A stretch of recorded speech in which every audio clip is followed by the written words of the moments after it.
Welcome to the Autism Infocast. I'm Peter Clark, founder and chairman of the Autism Info Center. Our podcasts delve into every part of autism and neurodiversity, and we want to help you spread understanding, respect, and kindness for those whose lives are affected.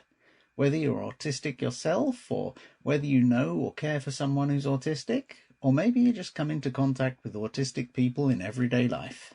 Either way, please feel free to check out our hundreds of articles, videos, books, and training courses at autisminfocenter.org.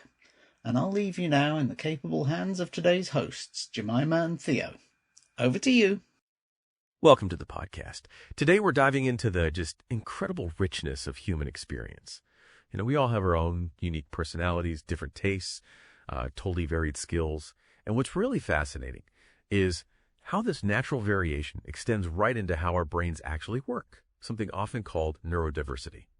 Have you ever maybe been in a meeting or just out somewhere and met someone who communicates, well, a little differently, or maybe seemed super passionate, like really deeply passionate about one specific topic, and you kind of wondered about their unique way of seeing the world? Okay, so let's unpack this a bit. Yeah, exactly. And just to be clear up front, the purpose of our discussion today isn't, to turn anyone into an amateur diagnostician. We're definitely not encouraging labeling people. Instead, we really want to explore some common traits that are often associated with autism.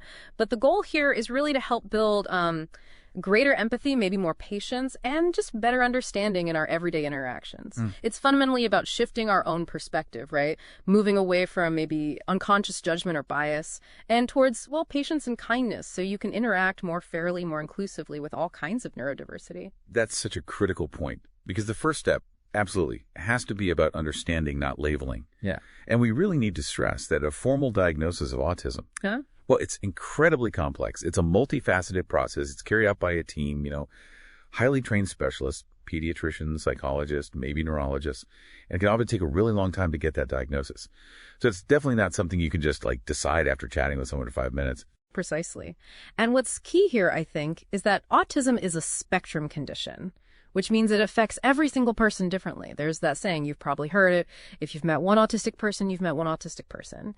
And it's so true. The individual variation is just immense. No two experiences are identical. Right. So if we are noticing certain traits, the goal isn't to think, that person is autistic, or trying to figure out what's wrong. It's really more about opening our minds, considering the possibility that someone's different way of being, their unique approach, might just come from a different way of processing the world. And just having that awareness, that openness, it allows us to adjust our own behavior, doesn't it? To be maybe a bit more patient, kinder, more inclusive in how we interact. And that brings us to a really crucial point: why you simply can't spot autism. A huge reason to avoid making assumptions is that, lots of different conditions can share traits that look really similar to autism, at least on the surface. Even experienced professionals sometimes find it tricky to distinguish without a full assessment. So for us, as lay people, it's just not practical or fair. Think about anxiety disorders, social anxiety, for example. Someone with social anxiety might avoid social situations or maybe struggle with eye contact. And to an outsider, that could easily look like autistic social differences, but the underlying reason is totally different. Okay, yeah, that makes sense. So the diagnosis process must be incredibly nuanced then. It seems so easy to just jump to a conclusion. What's maybe the biggest misconception you see when people do try to spot autism themselves? And how does that actually get in the way of real understanding? Oh, that's a good question. I think one of the biggest misconceptions is thinking that just one single trait is enough to tell you something definitive. People often latch onto one thing, maybe someone's quiet, or they have a really specific interest and they just, boom, jump to a conclusion. And that really harms understanding because it totally overlooks how complex people are, right? And the whole spectrum nature of neurodiversity. It also leads to misjudgment. Someone's perfectly okay variation gets seen as a problem just because it doesn't fit this narrow idea of typical. Another example is ADHD, attention deficit hyperactivity disorder. Things like difficulty with attention, maybe interrupting others, fidgeting. Those are all ADHD traits that can also overlap quite a bit with autistic experiences. So making quick judgments, really unreliable. That makes perfect sense. Are there other conditions, too, that might overlap? Oh, absolutely. You've got obsessive compulsive disorder, OCD. The repetitive behaviors and thoughts you see in OCD, sometimes this can be mistaken for autistic repetitive behaviors or even what we call special interest, and also things like past trauma or maybe attachment issues. These can lead to behaviors and social difficulties that, again, might mirror some artistic traits on the surface. So because we can really never see the full picture of someone else's life, their history, their internal world, the only truly appropriate response when you notice a difference, any difference, is, well, curiosity and kindness, not judgment, and definitely not diagnosis. That's a really powerful way to put it. Curiosity and kindness. Okay, so with that important context in mind, let's maybe shift focus a little. Let's talk about some of those unique approaches to social communication you might observe, maybe in brief encounters. Again, framing these as differences, not deficits or faults, is so key. What I find really eye-opening here is just thinking about how many of our everyday social interactions rely on these, like, unwritten rules. So let's dig into how someone who processes communication differently might navigate all that. Okay, yeah. So in terms of social communication, one thing you might notice is a very direct and literal style of speech. Autistic people might be very direct, saying exactly what they mean, often without a lot of sort of social padding or sugarcoating. And they might also take what other people say very literally. So they might find it genuinely hard to understand things like sarcasm, irony, or figures of speech, you know? Like, it's raining cats and dogs. That could be genuinely confusing. And it's not just the obvious idioms, right? I mean, think about corporate jargon or veiled sarcasm in social settings, or even just indirect requests. Like if someone says, can you maybe look into that later? For someone who processes literally, that's not just a suggestion. It's kind of ambiguous, isn't it? It could cause real anxiety about what's expected. Exactly that. You might also observe a different conversational flow. That typical back and forth rhythm of conversation with all its subtle cues about when to talk, when to listen, that can sometimes be challenging. So someone might have difficulty knowing exactly when it's their turn to speak. Or they might interrupt, but not out of rudeness, just maybe without being fully aware of those subtle social rules about turn-taking.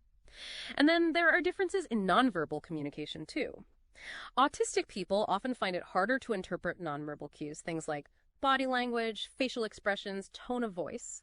And you might also see variations in their own nonverbal communication, like maybe less eye contact than expected, or sometimes more intense eye contact, or speaking with a unique rhythm, or maybe a more monotonous tone. It's really important to remember this isn't usually a lack of interest. It's just a different way of processing and expressing information. It really does highlight how much information we swap through these unspoken signals, doesn't it?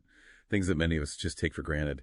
Understanding these communication differences really opens your eyes, and it makes you wonder, if communication can be so different, what about other ways someone might experience the world, like their physical environment or routines? Let's move on to maybe some distinct patterns of behavior or how a person engages with their environment. And you mentioned these behaviors often serve a really crucial purpose for the person, which feels super important to keep in mind. Indeed, yeah. A really common pattern is a strong need for routine. Many autistic people find a great deal of comfort, security in routine and predictability, things being the same. So consequently, then unexpected change. Even something that seems minor to others, like a meeting time shifting slightly, or their usual bus route being diverted, that can cause genuine anxiety and distress. It's not just being fussy, it can be deeply unsettling. Imagine, like, your whole plan for the day suddenly feels thrown off by one small thing. For someone with that strong need for routine, that feeling can be much, much bigger. That analogy really helps. I mean, lots of us rely on routine to some extent. Yeah. But picturing that feeling amplified, it makes me wonder, how can we best support someone if a change does happen without making them feel, babied or patronized? That's a great question. Often the key is just clear communication and, if at all possible, giving advance notice. Simply explaining why a change is necessary and what the new plan actually is can make a world of difference. That kind of transparency respects their need for predictability without being condescending. Another thing you might notice is an intense and often joyful focus, often called special interests. It's really common for autistic people to have these very strong, highly focused interests. You might meet someone who can talk with incredible passion and, frankly, expertise about a very specific topic. Trains, dinosaurs, a particular period in history, anything really. And for them, this is a source of immense joy and often really deep knowledge. It's not just a casual hobby. It's often this deep wellspring of, happiness, skill development, sometimes even leading to careers.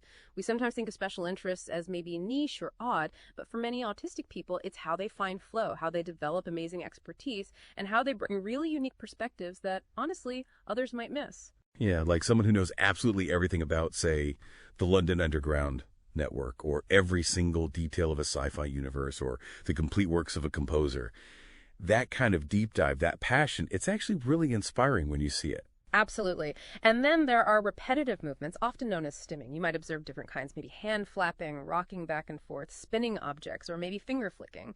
Now, stimming isn't necessarily a sign of distress. It's better to think of it as like a vital internal thermostat. When the world gets maybe too loud or too bright or too unpredictable, stimming can be a way to self-regulate. It helps manage sensory input or emotions. It allows for this crucial kind of sensory recalibration, helping someone stay calm or focused. It's like how neurotypical people might pace or tap a pen, maybe without even noticing they're doing it. So it's a natural functional tool for self-regulation for many autistic people. And finally, related to that is just a different way of reacting to the sensory world in general. Some autistic people are hypersensitive. That means they can be easily overwhelmed by things like bright fluorescent lights, loud, sudden noises, strong perfumes, certain textures of clothing. Others might be hyposensitive. They might actually seek out strong sensory experiences to feel regulated, maybe craving really strong flavors or specific textures or deep pressure. And what's really fascinating here, and maybe the most important point we make today, is that it's the pattern of traits observed over time, not just one single thing you notice once.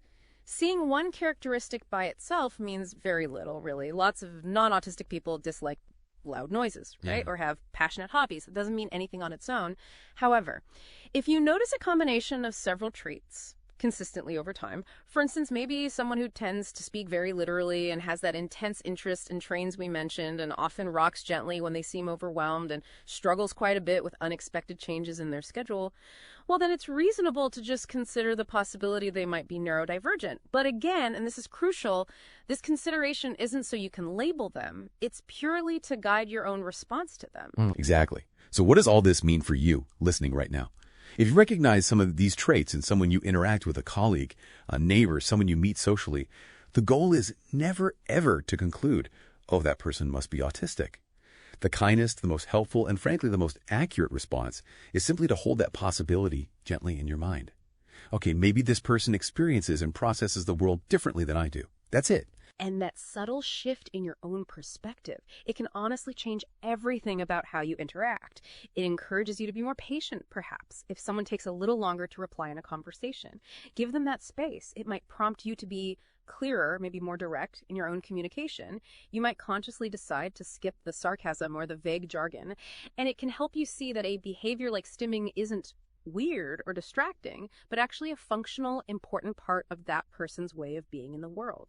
It's serving a purpose for them. It really allows you to approach the interaction with, well, curiosity instead of confusion or maybe even frustration. It can turn potential misunderstandings into moments of hopefully genuine connection. Beautifully put.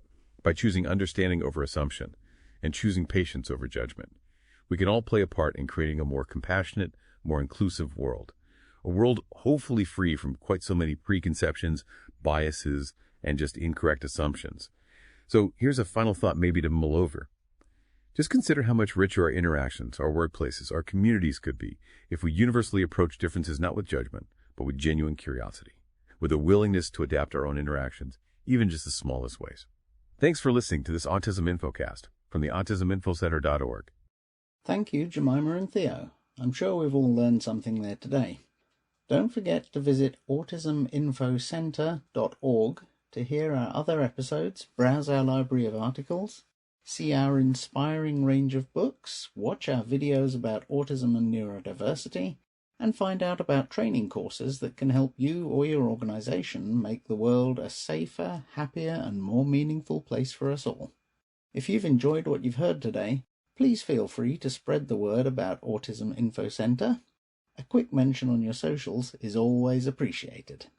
Until next time, this is Peter Clark from AutismInfoCenter.org. Have a great day.